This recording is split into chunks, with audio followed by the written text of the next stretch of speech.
भाई आज हम स्टार्ट करेंगे अपना एक और मैक्रो इकोनॉमिक्स का चैप्टर। और चैप्टर तो भाई बहुत इजी है और काफ़ी नॉलेजेबल चैप्टर है हमारे लिए, क्योंकि उसको लेकर बहुत सारे क्वेश्चंस हमारे माइंड में आते हैं।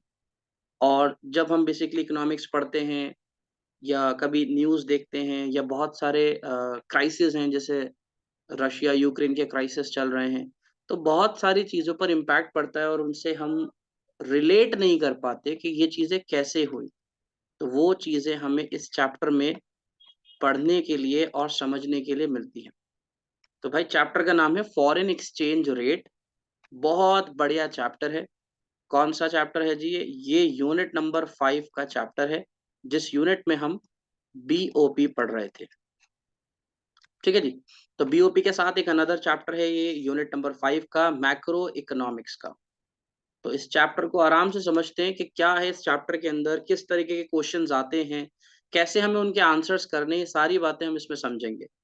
तो सबसे पहले तो आपको बेसिक क्वेश्चन ही पता चलना चाहिए, वो क्या है कि बेटा फॉरेन एक्सचेंज का मतलब क्या होता है?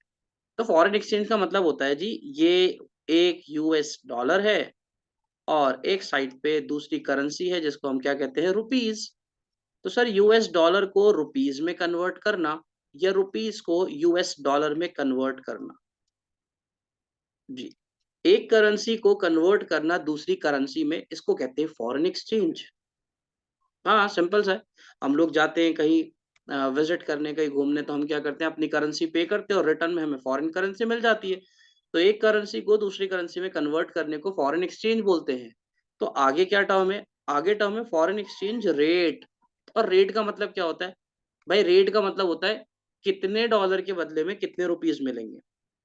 हाँ, कितने डॉबल डॉलर के बदले में कितने रुपीज़ मिलेंगे या $1 बाय करने के लिए मुझे कितने रुपीज़ पे करने पड़ेंगे। अगर करेंसीज़ के बीच में रेट डिटरमाइन ही नहीं होगा, तो आप खुद सोचो हम कैसे डॉलर को रुपीज़ में कन्वर्ट करेंगे, जब तक हमें यही ना पता हो कि इनके बीच में रेट क्या है।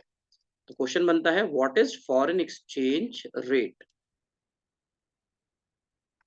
हाँ जी, तो फॉरेन एक्सचेंज रेट हमने बड़ा सिंपल सा बोला, हमने बोला it is the rate at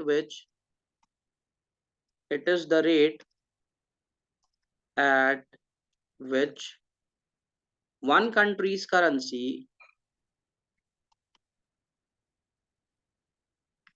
converted into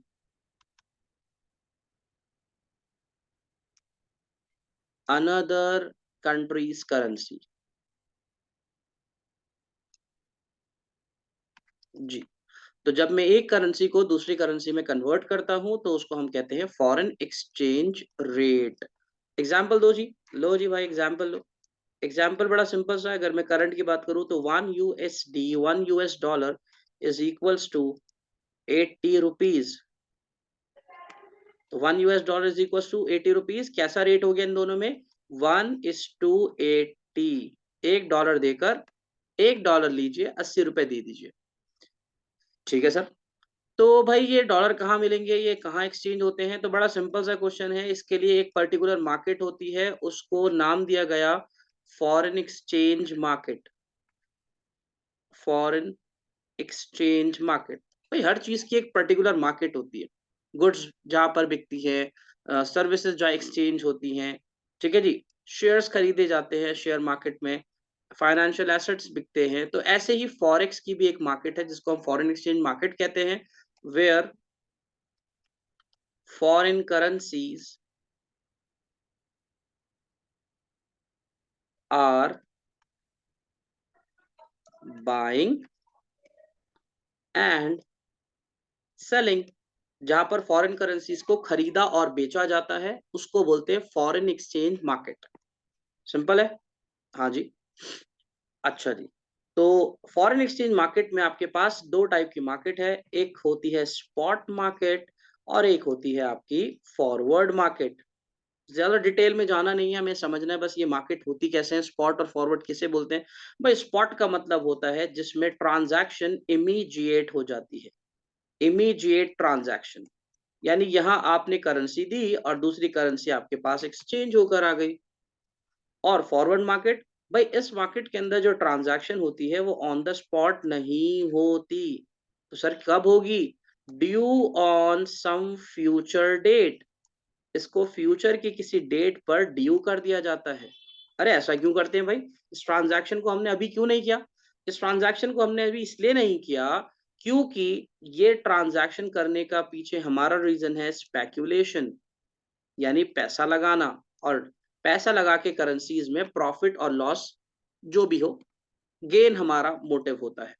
तो हम लोग इस मार्केट पे इसलिए डील करते हैं कि करेंसीज फ्लक्चुएट होंगी, तो इससे या तो हमें गेन होगा या लॉस हो जाएगा। तो फॉरवर्ड मार्केट में डील करने का एक मेजर रीजन है स्पेक्यूलेशन। ठीक है जी, अब आगे बढ़ते हैं। फॉरेक्स मार्केट के बाद आगे चलते हैं सर। अब क्वेश्चन ये बन रहा है कि आजाद हुए हुए 75 वर्ष हो चुके हैं, 75th एनिवर्सरी हमने मनाई थी।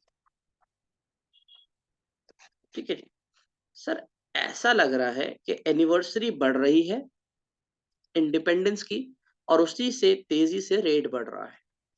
यानी एक टाइम ऐसा भी था कि $1 इज इक्वल्स टू जस्ट ₹3 और 2.5 रुपीज, और ये बढ़े ही चले जा रहा। आज ये 3 से सफर बढ़ते बढ़ते 80 पर पहुंच गया, आगे की भी कोई गारंटी नहीं है कि ये और बढ़ जाएगा। तो सर क्वेश्चन ये है कि ये बढ़ा कौन रहा है, किसका हाथ है इसके पीछे, कौन है, किसकी साजिश है? तो भाई बड़ा सिंपल सा है, साजिश किसी की नहीं है, सब कुछ समझना पड़ता है। और आप लोग जब ये चैप्टर पढ़ लोगे तो आपको तो कम से कम समझ आ जाएगा, तो फिर आप दूसरों को भी समझा पाओगे कि भाई देखो, एक्सचेंज रेट जो भी होता है वो एक्सचेंज रेट डिटरमाइन करने के लिए सिस्टम होते हैं। तो उसको हम क्या कहते हैं? Exchange rate system. जी भाई साहब, सबसे इंपॉर्टेंट टॉपिक आ गया है फॉरेन एक्सचेंज रेट का। दबा के क्वेश्चंस मिलेंगे यहाँ पर बोर्ड एग्जाम में, इसलिए ध्यान रखना। हाँ जी सर, तो क्या होते हैं एक्सचेंज रेट सिस्टम? तो सबसे पहले तो बेटा नाम याद रख लो, एमसीक्यूज में आ जाता है। तो हमारे पास सिलेबस में है 3 एक्सचेंज रेट सिस्टम। सबसे पहला rate system fixed exchange rate system, बढ़िया। दूसरा फ्लेक्सिबल एक्सचेंज रेट सिस्टम, बहुत बढ़िया। और तीसरा मैनेज्ड फ्लोटिंग, अत्यंत बढ़िया। ठीक है जी, तो ये 3 सिस्टम है, नाम याद रखने, फिक्स, फ्लेक्सिबल, मैनेज, फ्लोटिंग। ठीक है सर, अब ये क्या सिस्टम होते हैं, कैसे रेट डिसाइड होता है, मेन चीज तो ये समझनी है। फ्लेक्सिबल को हम फ्लोटिंग एक्सचेंज रेट सिस्टम भी कहते हैं। ठीक है जी, अब और मैनेज फ्लोटिंग को हम डर्टी फ्लोटिंग भी कहते हैं। रीजन अभी पता चल जाएगा क्यों कहते हैं ऐसा, इनका इतना अप शब्द क्यों नाम पड़ा है इसका, डर्टी। ठीक है जी, तो सबसे पहले हम फिक्स से स्टार्ट करते हैं, वन बाय वन समझते हैं सिस्टम है क्या, कब थे, क्या नहीं थे। तो फिक्स एक्सचेंज रेट सिस्टम की अगर बात करूं भाई, तो 1880s के आसपास की बात है, ये उस दशक में चलता था। क्या होता था इसके अंदर? सिंपल सा rule, exchange rate was determined by सरकार। यस, देश की सरकार डिसाइड करेगी एक्सचेंज रेट। अरे भाई, तो देश की सरकार तो छूटते ही एक क्वेश्चन दिमाग में आता है बच्चों के, तो सर सरकार करती थी तो फिर तो $1 1 रुपए का होना चाहिए। करती थी भाई, ये सिस्टम अब एबॉलिश हो चुका है जी। गवर्नमेंट डिसाइड करती थी, 1880s की बात है, काफी पुरानी बात है। उस टाइम पर गवर्नमेंट ये रेट डिसाइड करती थी फिक्स एक्सचेंज रेट सिस्टम के अकॉर्डिंग।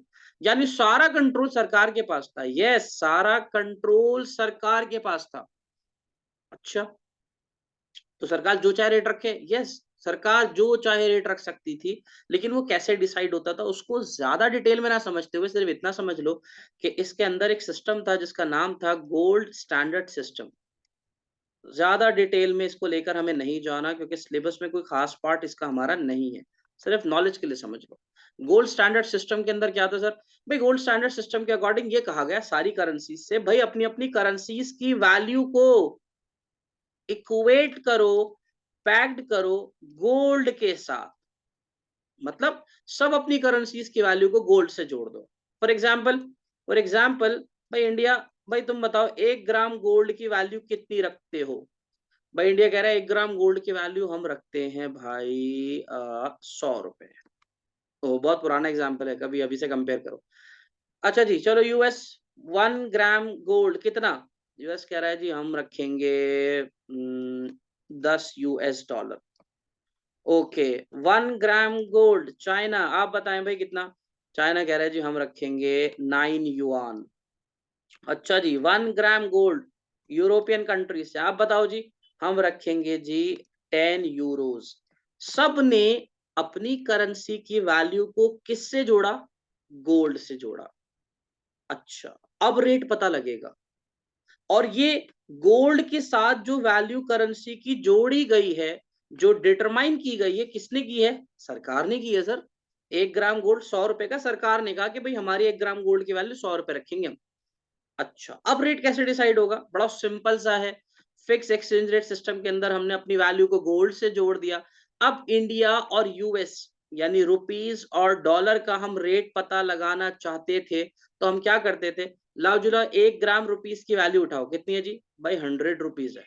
लाओ जी लाओ, 1 ग्राम डॉलर की वैल्यू उठाओ जी, कितनी है? भाई 110 रुपीस है। जीरो से जीरो कैंसिल, सीधा सा $1 10 का निकल गया। इस तरह से कोई भी दो currencies on the basis of gold हम उनकी वैल्यू निकाल सकते थे, और ये सारा रेट सरकार डिसाइड करती थी। बढ़िया है। ठीक है जी, आओ जी फ्लेक्सिबल पे चलते हैं। फ्लेक्सिबल क्या कहता है जी? भाई फ्लेक्सिबल कह रहा है जी हम तो बड़े ही सीधे हैं। किस मामले में सीधे हैं? कि इसके अंदर जो सब कुछ है अब वो मार्केट पर चला गया है। मतलब फ्लेक्सिबल एक्सचेंज रेट के according exchange rate is determined by market forces. Yes, market forces. बाजार की पावर्स, मार्केट की फोर्सेस डिसाइड करेंगे कि आपका रेट क्या होगा। सर ये बाजार की मार्केट की जो फोर्सेस होती हैं कौन होती है? तो बेटा आपने 11 में भी पढ़ा होगा, demand and supply. These are the two important sources of market. तो ये दो मार्केट की बड़ी इंपॉर्टेंट फोर्सेस हैं जिसको हम डिमांड और सप्लाई कहते हैं। वो आपसे कहेगा अच्छा जी और सरकार का क्या हुआ? There is no government intervention.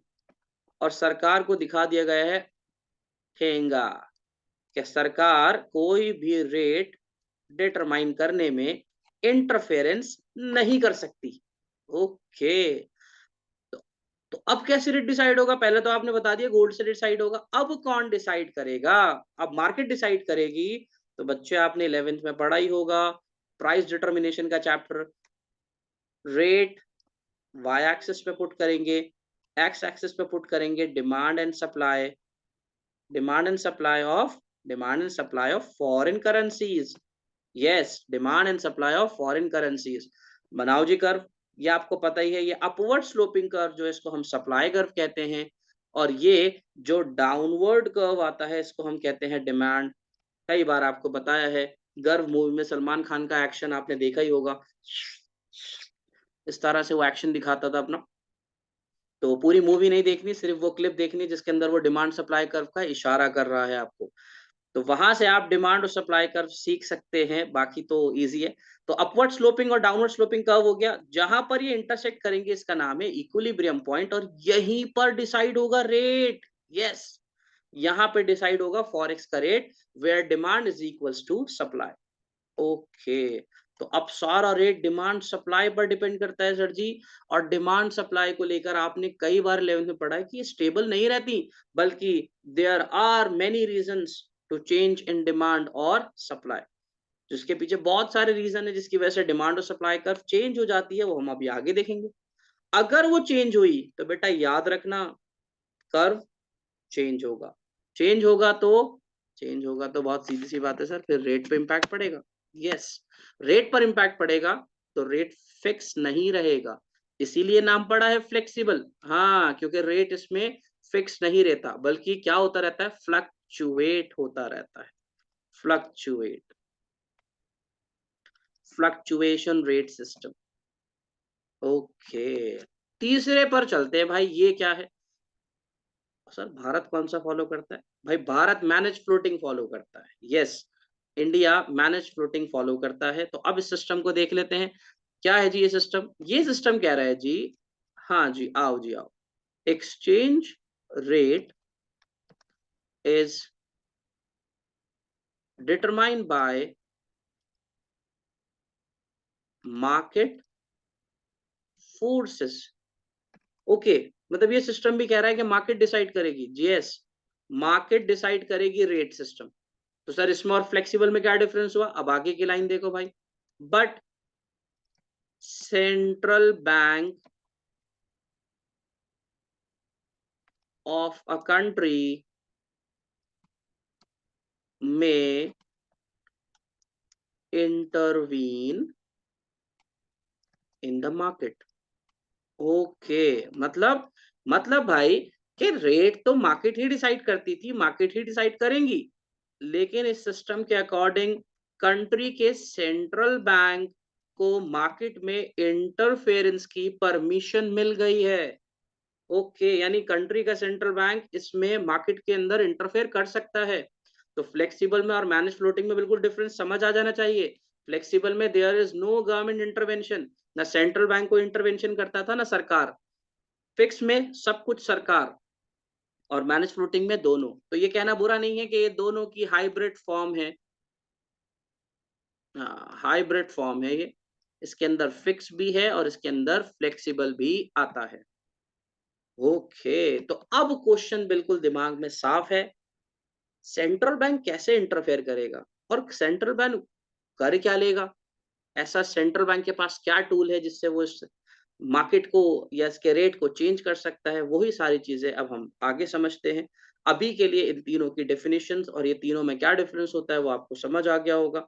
अब चलते हैं नेक्स्ट टॉपिक पर और इन्हीं को कंटिन्यू करेंगे, इन्हीं तीनों डिफरेंसेस को। हाँ जी, ठीक है सर, तो फिक्स में ही चल रहे थे। फिक्स को बेटा याद रखो, क्या था? एक्सचेंज रेट सरकार ने डिसाइड करा था। हाँ सर, ठीक है, याद है। Flexible, exchange rate market decide करती है। याद आ गया, याद आ गया। मैनेज फ्लोटिंग, हाँ जी सर, सरकार के साथ थोड़ी बहुत साजिश सेंट्रल बैंक की भी है इसके अंदर रेट को चेंज करने में। Yes, government, market forces and market forces with central bank. ठीक है सर, ये बात तो समझ आ गई। अब चलते हैं आगे। क्या करना है जी आगे? आगे ये करना है जी, अब कुछ मैं टर्मिनोलॉजी बता रहा हूं आपको। डिफरेंसेस आपके सामने खुले हैं तीनों सिस्टम के। हाँ सर, क्या है? एक टर्म है बेटा, रीवैल्यूएशन। अब बड़ा क्वेश्चन आया हुआ है पेपर में, ध्यान रखना। Revaluation of what? Revaluation of currency. अच्छा, रीवैल्यूएशन ऑफ करेंसी सर क्या होता है ये? बेटा रीवैल्यूएशन ऑफ करेंसी का मतलब है, देखो, एक होती है हमारी डोमेस्टिक करेंसी। डोमेस्टिक करेंसी बोले तो भैया रुपीज। यस, हमारी करेंसी। तो बेटा हमारी करेंसी की वैल्यू जो है वो बढ़ गई है। वाओ, हमारी करेंसी की वैल्यू बढ़ गई, बहुत बढ़िया हो गया है। तो in comparison to foreign currency, किसके कंपैरिजन में बढ़ गई? Foreign currency. अब ये फॉरेन करेंसी कौन सी है? भाई फॉरेन करेंसी कुछ भी हो सकती है, डॉलर, रियाल, यूरोस, पाउंड। तो यहाँ पर हम यूएस डॉलर को मान लेते हैं। तो जब भी आपकी करेंसी की वैल्यू बढ़ जाएगी in comparison to foreign currency, और ये बड़ी क्यों है? आगे रीजन, ये बड़ी है क्योंकि सरकार ने आपकी वैल्यू बढ़ा दी है। ओके, यानी सरकार ने फिक्स एक्सचेंज रेट सिस्टम के अंदर जब सरकार किसी करेंसी की अपनी वैल्यू को बढ़ा दिया करती थी, तो उसको हम टर्मिनोलॉजी में रीवैल्यूएशन ऑफ करेंसी कहते हैं, बल्कि कहते थे रीवैल्यूएशन ऑफ करेंसी। क्या मतलब? सरकार ने हमारी अपनी करेंसी के वैल्यू को खुद बढ़ा दिया। ओके, तो सर फिर घटाती भी होगी। बिल्कुल भाई, दूसरा टॉपिक वही है। उसको हम क्या कहते हैं? डीवैल्यूएशन। डीवैल्यूएशन ऑफ करेंसी, बिल्कुल इसका अपोजिट। समझदार को इशारा काफी है। हाँ, तो बस सिर्फ क्या करना है? राइस का फॉल करना है। यानी मेरी डोमेस्टिक करेंसी डीसी, जिसको मैं रुपीस कह रहा हूं, इसकी वैल्यू में गिरावट आ गई है। ओ किसके कंपैरिजन में? फॉरेन करेंसी के कंपैरिजन में। यानी यूएस डॉलर के कंपैरिजन में डोमेस्टिक करेंसी की वैल्यू कम हो गई है। किसने कम करी, किसने करी ये जुर्रत? तो ये सरकार ने करी है भाई। जी, गवर्नमेंट ने खुद अपनी करेंसी की वैल्यू गिरा दी। अगला दिमाग में क्वेश्चन आता है, कितनी बुद्धू है सरकार, अपनी करेंसी की वैल्यू भाई कौन खुद से गिराता है? इसका भी आंसर आपको जल्दी दे देंगे। चलो आगे चलते हैं। दो टर्म समझ में आ गई यहाँ पे, रीवैल्यूएशन डीवैल्यूएशन। तो बेटा एक बात याद रखना, रीवैल्यूएशन और डीवैल्यूएशन किसका कॉन्सेप्ट था? फिक्स्ड एक्सचेंज रेट का कॉन्सेप्ट था। ओके सर जी। अब चलते हैं आगे, कौन सा? फ्लेक्सिबल। इसमें भी कुछ है, यस इसमें भी कुछ है, लेकिन उसको बोलते हैं हम appreciation of currency. Appreciation of currency. और हाँ सर, एप्रिसिएशन का मतलब तो पता होता है बच्चों को, एप्रिशिएट होने का मतलब होता है वैल्यू का बढ़ना। हाँ, तो बिल्कुल सही बात है। अगेन अगेन डोमेस्टिक करेंसी की वैल्यू बढ़ गई। यस, डोमेस्टिक करेंसी की वैल्यू बढ़ गई, किसके कंपैरिजन में? ऑब्वियसली फॉरेन करेंसी के कंपैरिजन में, क्योंकि बिना कंपैरिजन के तो आपको पता ही नहीं चलता आप बढ़ते हो या कम होते हो। तो आपको अगर अपनी परफॉर्मेंस भी चेक करनी है ना, तो अपने आप को किसी अच्छे बच्चे से कंपेयर करो, तो पता चलेगा आपकी परफॉर्मेंस ज़्यादा अच्छी है या कम अच्छी है। अपने आप को ज़्यादा हीरो मत समझो, शीशे में खड़े होके सोचते हो कि तुम ही सबसे बड़े हीरो। तो भाई अपने आप को तो खुद इंसान हीरो ही समझता है, लेकिन जब वो एक्चुअल में मार्केट में जाता है और अपने आप को कंपेयर करता है, तब पता चलता है वो हीरो है कि जीरो है। तो एप्रिसिएशन ऑफ करेंसी का मतलब क्या हुआ? हमारी करेंसी की वैल्यू बढ़ गई। तो सर रिवैल्यूएशन और एप्रिसिएशन तो एक ही हो गया फिर? नहीं भाई, डिफरेंस देखो। रिवैल्यूएशन में करेंसी की वैल्यू किसने बढ़ाई थी? सरकार ने। भाई एप्रिसिएशन में सरकार नहीं करती। क्यों सर? क्योंकि appreciation is a concept of flexible exchange rate system. और फ्लेक्सिबल में क्या बोला था? सब कुछ कौन डिसाइड करता है? मार्केट। ओके। तो अगर ये डोमेस्टिक करेंसी की वैल्यू बढ़ गई, तो ये क्यों बढ़ी होगी? भाई ये मार्केट फोर्सेस की वजह से बढ़ी है। यस, ये करेंसी में जो राइज आया है आपकी, वो सरकार की तरफ से नहीं, बल्कि ये करेंसी का राइज मार्केट फोर्सेस से आया है। यानी डिमांड सप्लाई में कुछ वेरिएशंस हुए, जिससे आपकी करेंसी की वैल्यू डॉलर से बढ़ गई। सर एग्जांपल दो। लो भाई एग्जांपल ले लो। 1 US dollar is equals to 70 rupees to 60 rupees. हाँ, 70 रुपीज से कितनी हो गई रुपीज की वैल्यू? 60 हो गई। सर क्या बेवकूफ बना रहे हो हमें? 70 से 60 टेक रहे हो और बोल रहे हो वैल्यू बढ़ गई। बेटा बेवकूफ नहीं बना रहा, ध्यान से देखेगा ना तो खुद समझ आ जाएगा। पहले $1 देने के लिए 70 रुपए देने पड़ते थे। अब वही डॉलर खरीदने के लिए कितने रुपए देने पड़ते हैं? 60। तुम्हारी करेंसी की वैल्यू, रुपीस की वैल्यू बढ़ गई। यस, एग्जाम्पल के डिजिट पे मत जाओ, थोड़ा सा दिमाग लगाओ। ठीक है जी, चलो जी। अच्छा जी, अब नीचे चलते हैं। नीचे कौन सी टर्म है? भाई यहाँ तो डी वैल्यूएशन थी, तो सर यहाँ पर कौन सी है? मैं यहाँ पर बीच में डिफरेंस का साइन बना देता हूँ, वर्सेस। हाँ, तो यहाँ पर कौन सी टर्म है? भाई यहाँ पर टर्म है डेप्रिसिएशन। एप्रिसिएशन का ऑपोजिट, डेप्रिसिएशन ऑफ करेंसी। अच्छा जी, तो फिर वही वाली बात कही जाएगी, इशारा काफी है कि यहाँ पर हमारी डोमेस्टिक करेंसी की वैल्यू फॉल हो जाएगी। डोमेस्टिक करेंसी की वैल्यू क्या हो जाएगी भाई? Fall, in comparison to foreign currency. तो फॉरेन करेंसी के कंपैरिजन में हमारी करेंसी की वैल्यू फॉल हो गई। क्यों हो गई? हमने नहीं करी भाई, मार्केट फोर्सेस से हो गई। यस, ना सरकार ने कुछ करा, ये मार्केट फोर्सेस से हुआ है। तो मार्केट फोर्सेस से जब मेरी करेंसी की वैल्यू फॉल होती है, तो उसको डेप्रिसिएशन कहते हैं। एग्जाम्पल लो भाई, एग्जाम्पल भी ले लो। 1 US dollar is equals to 70 rupees to 80 rupees. तो जब 70 रुपए था डॉलर, अब 70 से उसकी वैल्यू 80 हो गई, तो बेटा डिजिट में मत जाना, डिजिट नहीं बताएंगे, दिमाग बताएगा। वो क्या है कि अब तुम्हें $1 खरीदने के लिए 80 रुपए देने पड़ते हैं। इसका मतलब साफ है, डॉलर महंगा हो गया और तुम्हारी करेंसी की वैल्यू गिर गई है। तो ये टर्मिनोलॉजी है, रिवैल्यूएशन, एप्रिसिएशन, डीवैल्यूएशन, डेप्रिसिएशन। यही टर्म मैनेज फ्लोटिंग में सेम यूज हो जाती है। तो आगे बढ़ते हैं अब इस टॉपिक को लेकर हम। सिंपल सा क्वेश्चन है, तो रीवैल्यूएशन की बात करी हमने, ठीक है जी, या एप्रिसिएशन की बात करी। कॉन्सेप्ट में थोड़ा सा डिफरेंस है। क्या डिफरेंस हुआ? रीवैल्यूएशन किसका कॉन्सेप्ट है? फिक्स्ड एक्सचेंज रेट का, और एप्रिसिएशन किसका है? फ्लेक्सिबल का। इसी की बेस पर इन दोनों में डिफरेंस बन जाता है। हाँ, सीबीएसई एग्जाम में क्वेश्चन आ चुका है, revaluation and appreciation are the same concept, do you agree or not? तो भैया भूले से भी एग्री मत करना, are not the same concept. क्यों सेम नहीं है? क्योंकि दोनों में रेट को डिटरमाइन करने में अलग अलग चीजों का हाथ है। रिवैल्यूएशन में सरकार और एप्रिसिएशन में मार्केट फोर्सेस। अब मेन चीज जो बतानी थी वो ये है, इन दोनों का कंट्री के एक्सपोर्ट और इंपोर्ट पे क्या इम्पैक्ट पड़ता है। यानी दोनों का सेम आएगा?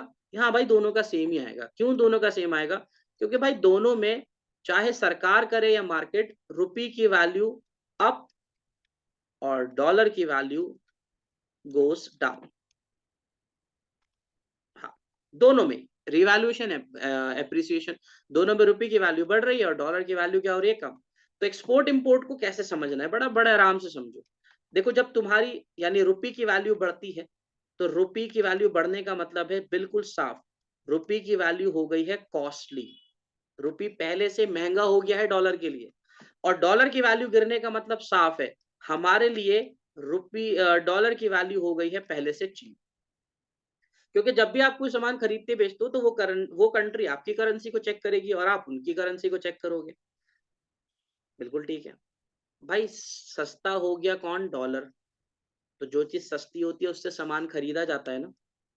हाँ, तो अगर आप यूएस से कोई सामान खरीदोगे तो उसको क्या कहते हो? इम्पोर्ट्स। इसका मतलब कंट्री के इंपोर्ट बढ़ जाएंगे, इंपोर्ट विल राइज। क्यों? इंपोर्ट इसलिए बढ़ेंगे क्योंकि तुम यूएस से सामान खरीदोगे डॉलर्स में, और डॉलर्स की करेंसी का रेट हमारे कंपैरिजन में चीप हो चुका है। तो जब सस्ता हो गया तो उनसे सामान ज्यादा खरीदा जाएगा। ओके। और एक्सपोर्ट, हम जो सामान उनको बेच रहे थे भैया, वो हो जाएगा फॉल। बड़ा सीधा सा आंसर है, एक्सपोर्ट विल फॉल। क्यों सर?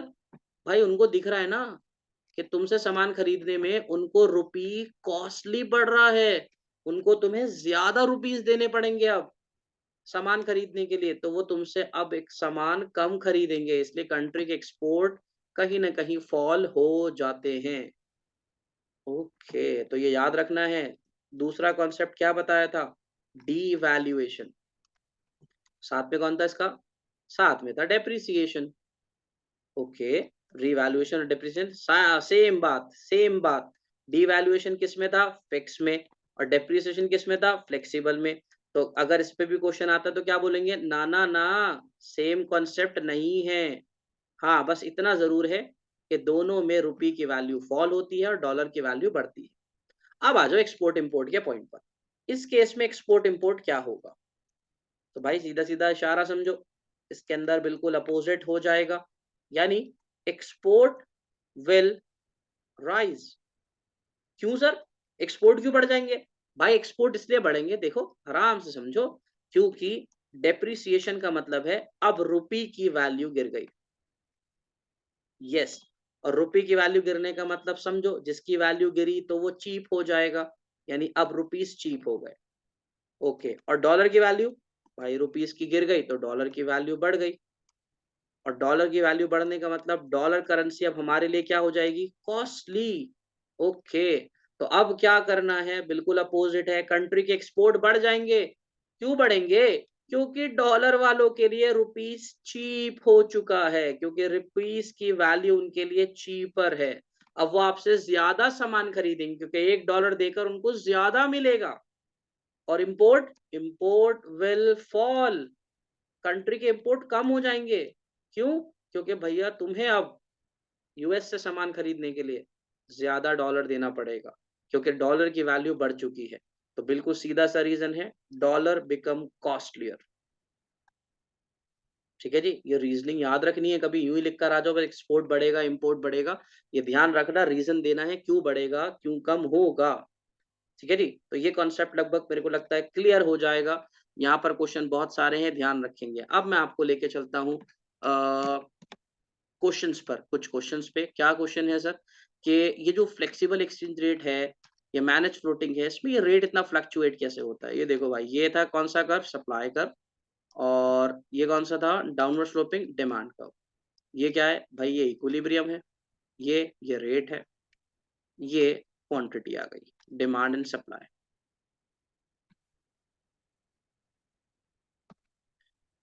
ओके, पॉइंट देखो यार क्या बनेगा। पॉइंट देखो, पॉइंट ये है कि मैंने मान लो रेट इंक्रीज कर दिया। देखो, आर से मैंने इसको R1 कर दिया। अब मैं इस लाइन को अगर आगे ड्रॉ करता हूँ, जरा ध्यान देखो, ध्यान से। ये कर्व जो है, ये है डिमांड कर्व। दिख रहा है ये डिमांड कर्व है? हाँ जी सर, डिमांड कर्व। अगर इसको यहाँ पे नीचे लाइन ड्रॉ करोगे, तो ये पहले क्यू पर था, अब ये फॉल होकर QD पर आ गया। इसका मतलब जब फॉरेन करेंसीज का रेट इंक्रीज होता है, तो फॉरेन करेंसीज की डिमांड फॉल हो जाती है। सीधी सी बात याद रखो, जितना फॉरेन करेंसी का रेट बढ़ेगा, उनकी डिमांड कम हो जाएगी। बात ध्यान रखना। अगला पॉइंट देखो, यही लाइन आगे जब एक्सटेंड हुई तो सप्लाई तक पहुंच गई। हाँ सर, पहुंच गई। तो सप्लाई से पहुंच गई, तो भाई देखो नीचे ये सप्लाई कर्व आ गया। पहले सप्लाई भी कहाँ था सर? क्यू पर था। ये कहाँ पहुंच गया? ये सर QS पर पहुंच गया। यानी सप्लाई बढ़ गई। इसका मतलब साफ है, when rate of exchange rises, supply will also rises. अब इतनी बात तो यार आपको पता ही है कि जब रेट बढ़ता है और डिमांड कम होती है, यानी ऑपोजिट डायरेक्शन में मूव करते हैं दोनों वेरिएबल, तो उसको क्या बोलते हैं? Inverse relation. So there is an inverse relation between rate and demand और रेट एंड सप्लाई।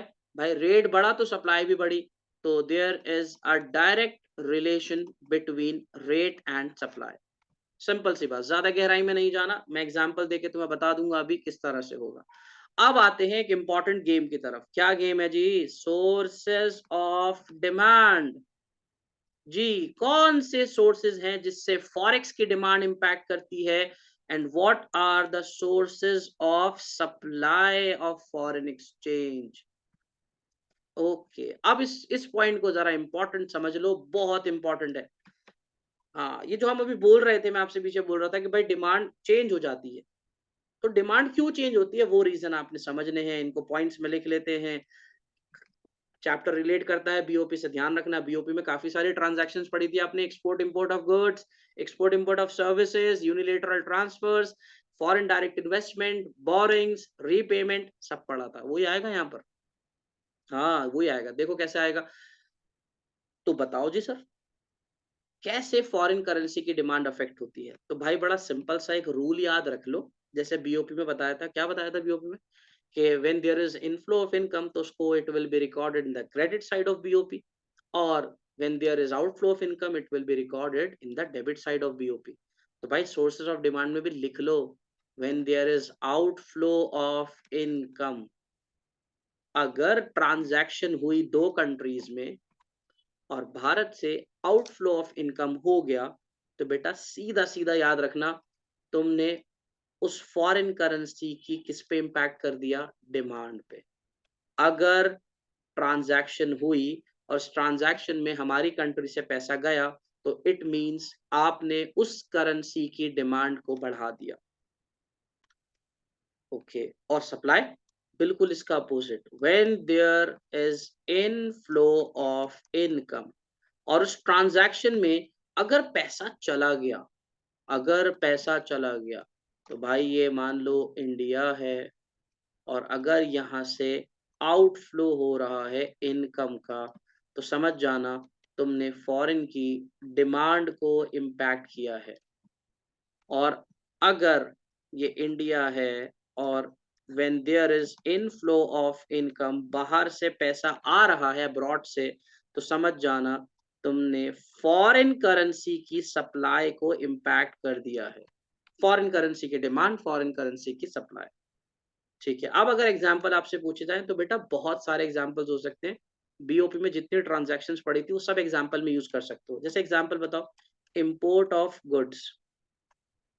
हाँ, आपने विदेश से सामान खरीदा। क्या खरीदा? मान लो यार तुमने चाइना से टॉय खरीदे, तुमने चाइना से टॉयज खरीदे, तो भाई आउटफ्लो ऑफ इनकम होगा। हाँ, तो आउटफ्लो ऑफ इनकम होगा तो तुम चाइना की करेंसी की क्या बढ़ा रहे हो? अगर तुमने चाइना से इंपोर्ट किया है, इट मीन्स तुम चाइना की करेंसी की डिमांड बढ़ा रहे हो। अगर वो करेंसी एक्सचेंज करने में चाइनीज़ युआन एक्सचेंज होते हैं, तो अगर आप उनसे कोई सामान खरीदोगे, बदले में पेमेंट करोगे तो इट मीन्स आपने चाइनीज़ करेंसी की डिमांड को बढ़ा दिया।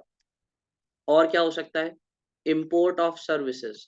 आपने किसी फॉरेन कंट्री से कोई सर्विसेज़ ली है, कोई फॉरेन बैंक हमारी कंट्री में है, इंश्योरेंस है, ट्रांसपोर्टेशन है, कुछ भी है।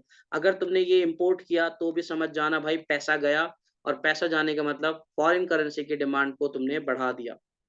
ओके, और क्या कर सकते हो? भाई ऐसा कर सकते हो कि अभी तक अपनी कंट्री में इन्वेस्ट कर रहे थे, अब तुमने फॉरेन कंट्री के अंदर लैंड बाय करना शुरू कर दिया, तो समझ लो फिर आउटफ्लो ऑफ इनकम हो जाएगा।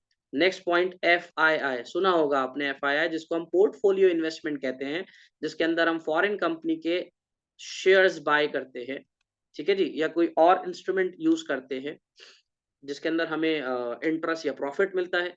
तो एफआईआई के केस के अंदर भी आपने याद रखना है कि अगर आपने एफआईआई इन्वेस्टमेंट की है, तो अगेन आउटफ्लो ऑफ इनकम होगा, आपने फॉरेन कंपनी के शेयर्स खरीदे हैं।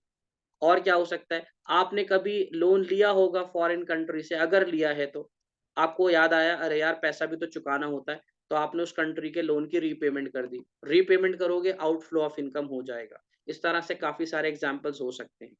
ठीक है जी? गिफ्ट एंड ग्रांट भी हो सकता है कि आपने उनकी कंट्री को गिफ्ट एंड ग्रांट्स दिए हैं। Gifts to abroad. जी, मोदी जी फॉरेन कंट्री के टूर पे गए, वहाँ किसी स्कूल में, किसी कॉलेज में, किसी ऑर्फनेज में गए और वहाँ जाकर उन्होंने बच्चों को स्कॉलरशिप्स दे दी। तो ये चीज़ भी इनफ्लो आउटफ्लो ऑफ इनकम होगी और इससे भी फॉरेन करेंसी की डिमांड पे इम्पैक्ट पड़ेगा। सोर्सेज़ ऑफ सप्लाई बेटा बिल्कुल अपोज़िट है, डिमांड का बिल्कुल अपोज़िट। क्या लिखोगे? Export of good and services. अगर आपने सामान बेचा तो बेटा पैसा बाहर से आएगा, इसका मतलब फॉरेन करेंसी की सप्लाई इम्पैक्ट होगी। अब FDI, by abroad, by foreigners, उन्होंने हमारी कंट्री में लैंड बाय करा है।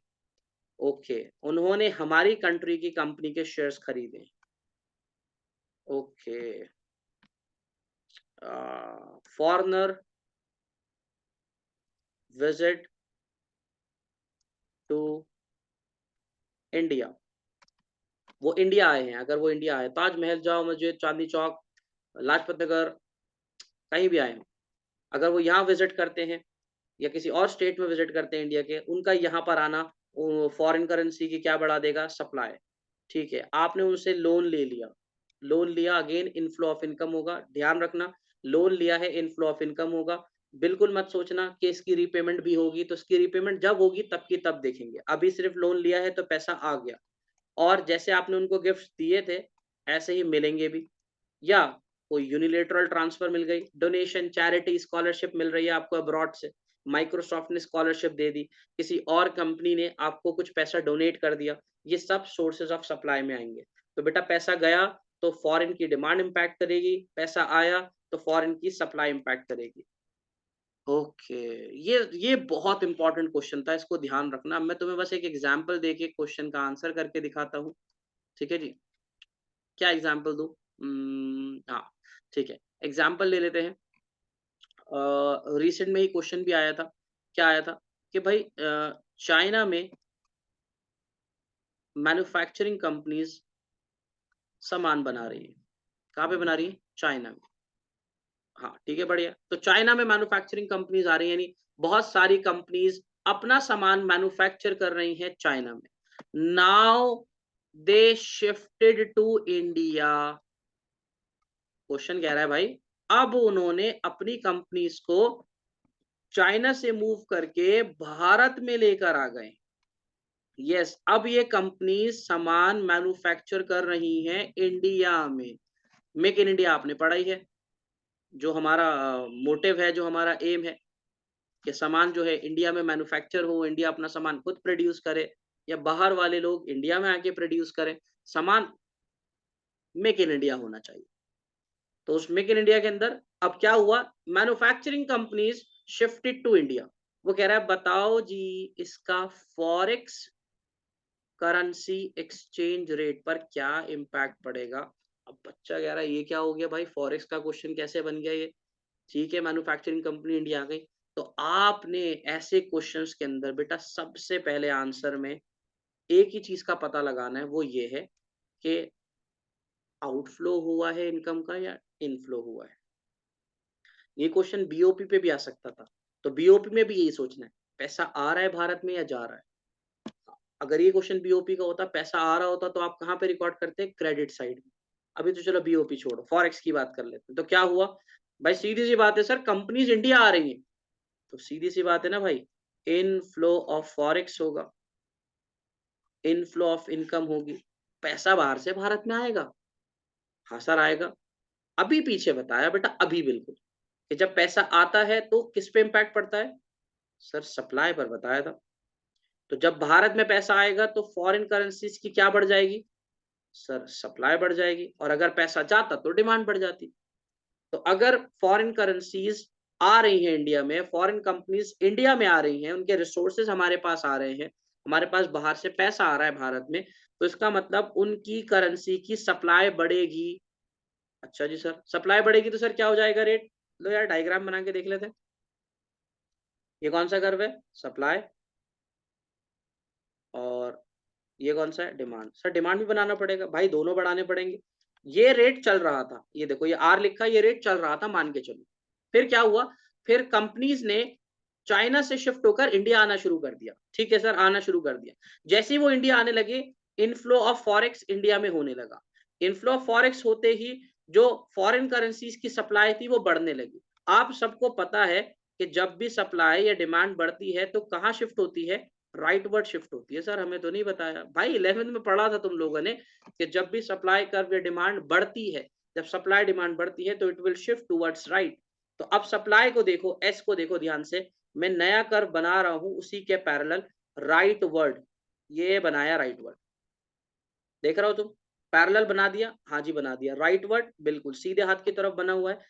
अब देखो डिमांड ने सप्लाई को कहाँ इंटरसेक्ट करा, तो न्यू पॉइंट ये वाला है जो मैंने ब्लैक से ई लिखा है, और उससे पहले था ई।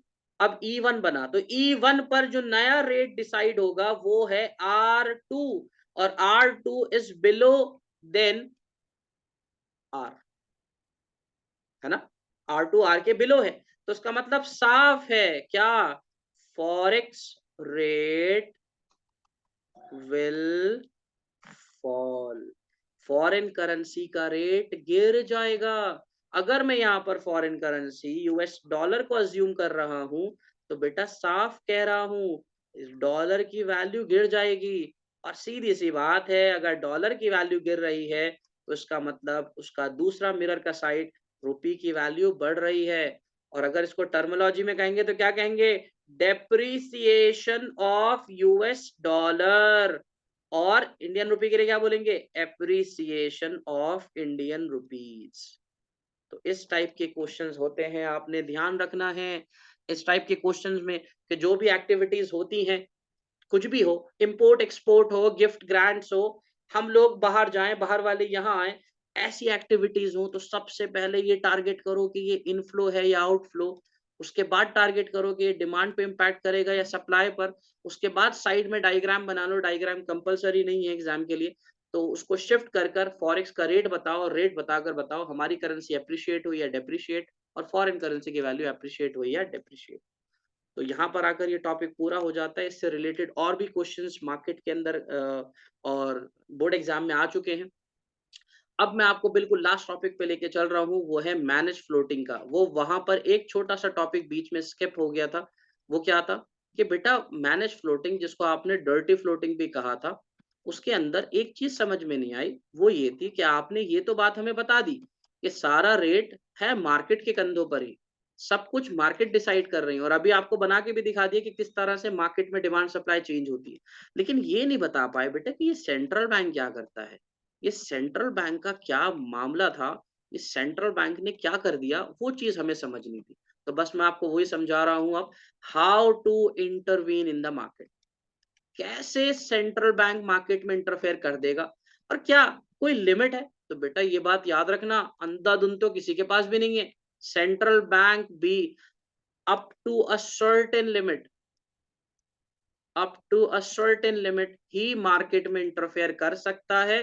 ऐसा बिल्कुल नहीं है कि सेंट्रल बैंक 80 रेट चल रहा है, सेंट्रल बैंक कह रहा है चलो, चलो 75 कर दो। हाँ जी, बस अब $1 75 में होगा, ऐसा नहीं होगा। बल्कि सेंट्रल बैंक एक सर्टेन लिमिट तक ही मार्केट में इंटरफेयर कर सकता है। वो क्या करेगा, वो अपनी एक रेंज बनाएगा, एक अपर लिमिट की रेंज बनाएगा और एक लोअर रेंज बनाएगा। कि भाई जैसे 80 चल रहा है तो वो ये बनाएगा देखो भाई इस कोशिश करेंगे कि हमारा रेट 82 से अबव ना जाए और लोअर के अंदर हम ये कोशिश करेंगे कि ये रेट जो है हमारा 78 तक आ जाए। तो अब इसको वो रेंज बनाएगा और रेंज के अंदर कोशिश करेगा बैलेंस करने की। कैसे करेगा? बहुत आराम से समझो सेंट्रल बैंक कैसे इंटरफेयर करता है। बीओपी को वीडियो में भी देख सकते हैं आप कि बीओपी के अंदर आपको बताया था ऑफिशियल रिजर्व ट्रांजैक्शन वाला पॉइंट, जिसके अंदर आपको बताया गया था कि भाई सेंट्रल बैंक जो है ना, वो अपने पास भारी मात्रा में फॉरेक्स रिजर्व मेंटेन करता है। ये उसका एक इम्पोर्टेंट फंक्शन भी है कि अपने पास फॉरेक्स रिजर्व रखना है। इम्पोर्ट एक्सपोर्ट में काम आता है ना, पेमेंट्स के लिए। हाँ, तो सेंट्रल बैंक क्या करता है, इम्पोर्ट एक्सपोर्ट तो करता ही है, साथ में ये फॉरेक्स रिजर्व भी यूज करता है। अब इसका क्या होगा इम्पैक्ट, वो हमें समझना है। ठीक है जी, क्या इम्पैक्ट होगा? तो याद रखो भाई, ये फॉरेक्स रिजर्व में मैंने आपको बताया था चेंजेस आते रहते हैं। क्या आते रहते हैं? चेंजेस। मतलब ऑलरेडी रिजर्व रखा हुआ था, सेंट्रल बैंक ने थोड़ा-सा फॉरेक्स और बाय कर लिया। हाँ, कैसे बाय कर लिया? मान लो भाई central bank bought 5000 pounds, central bank ने 5000 पाउंड्स खरीद लिए, उसका रिजर्व बढ़ गया पाउंड्स का। हाँ, और ऐसे ही वो फॉरेक्स रिजर्व सेल भी कर देता है। हाँ, let's suppose central bank sold 10,000 US dollar, $10,000 उसने बेच दिए। तो ये खरीदना बेचना रहता है, यानी सेंट्रल बैंक जो फॉरेक्स अपने पास रखता है वो बढ़ता घटता रहता है। अब समझ में आएगा गेम कि क्यों बढ़ा और क्यों घटा। जी, अब समझ आएगा। मान लो, मान के चलो सेंट्रल बैंक ने रिजर्व खरीद लिया। क्या खरीदा? 5000 पाउंड खरीद लिए। तो सर क्या हो गया, इसका फॉरेक्स रेट पे क्या इंपैक्ट पड़ जाएगा? देखो भाई ध्यान से, जब central bank foreign currencies buy करता है तो उससे हमारे पास से क्या हो जाता है? Outflow of income. और ये उसका आउटफ्लो ऑफ इनकम यानी फॉरेन करेंसीज बाय करना, फॉरेन करेंसीज को किस पे इंपैक्ट करेगा? डिमांड पे। बार बार ये बात आपको बता दी मैंने। देखो जब भी पैसा जाएगा तो डिमांड इंपैक्ट होगी। तो अगर तुमने 5000 पाउंड खरीदे तो इसका मतलब साफ है, फॉरेक्स अगर आपने खरीदा है, ये 5000 पाउंड सेंट्रल बैंक ने खरीदे तो पाउंड की डिमांड मार्केट में बढ़ जाएगी। चलो भाई मान लो बढ़ गई, तो बढ़ गई तो सर रेट पे क्या इम्पैक्ट पड़ेगा? अभी देख लो भाई, डायग्राम बना लो फिर दोबारा से। ये कौन सा कर्व था? ये सप्लाई था। और ये कौन सा कर्व था? ये था डिमांड। ये रेट चल रहा था, अच्छा भला रेट चल रहा था। पता नहीं क्या हुआ सेंट्रल बैंक को, इसने कहा जी पाउंड खरीद लो। अब इसने जब 5000 पाउंड खरीदे तो पाउंड खरीदते पाउंड की डिमांड बढ़ गई, तो डिमांड को कहाँ शिफ्ट करेंगे? Right word. अगर डिमांड कम होती तो कहाँ शिफ्ट करते? Left word. तो आप देख लीजिए ये आपका राइट वर्ड है। और अब आप जब देखोगे कि रेट कहाँ इम्पैक्ट हुआ है, देखो दोबारा जो कर्व इंटरसेक्ट कर रहा है वो ये पॉइंट है जिसको आप E1 कहते हो। और अब जरा यहां से रेट की लाइन ड्रॉ करना भाई, तो ये रेट तो R से अबव है। ये रेट R के अबव है, इसका मतलब साफ है फॉरेक्स का रेट बढ़ गया। किसने बढ़ाया भाई? सेंट्रल बैंक ने। जब सेंट्रल बैंक ने पाउंड्स खरीदे तो पाउंड्स खरीदने से फॉरेक्स की डिमांड बढ़ी और डिमांड बढ़ने से उसका रेट बढ़ गया।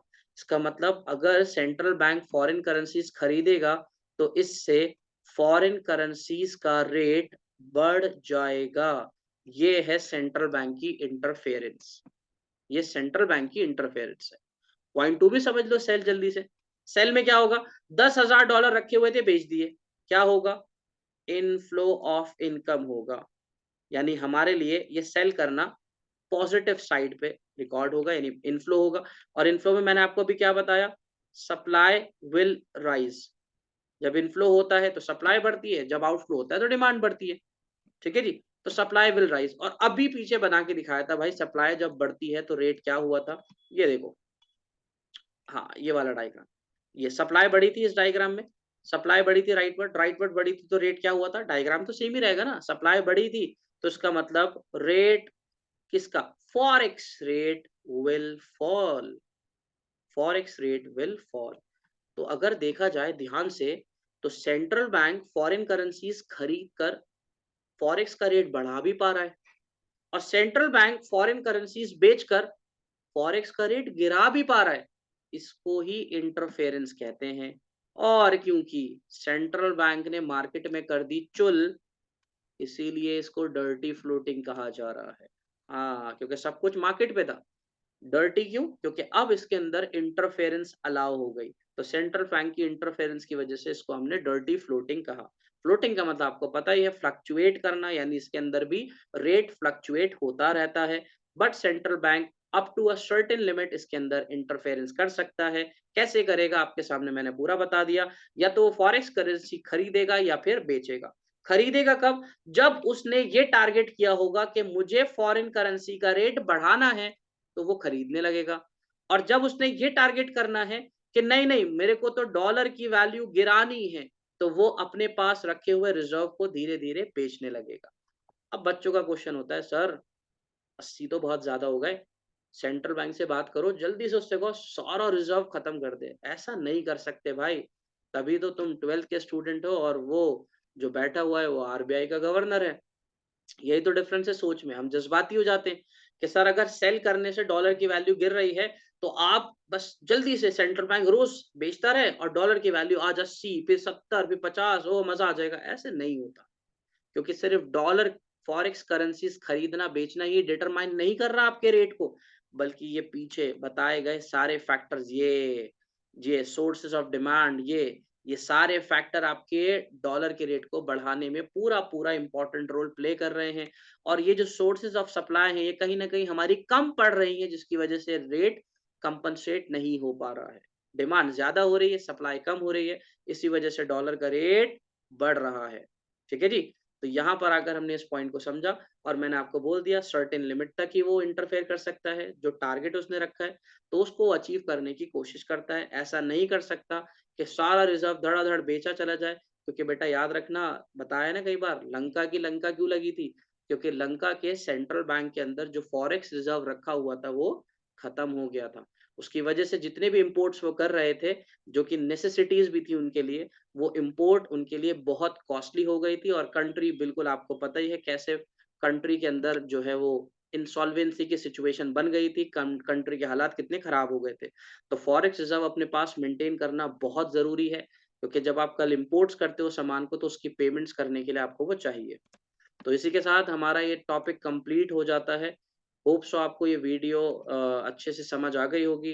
इन केस अगर कोई डाउट हो तो आप कमेंट बॉक्स में पूछ सकते हैं। Okay, thank you.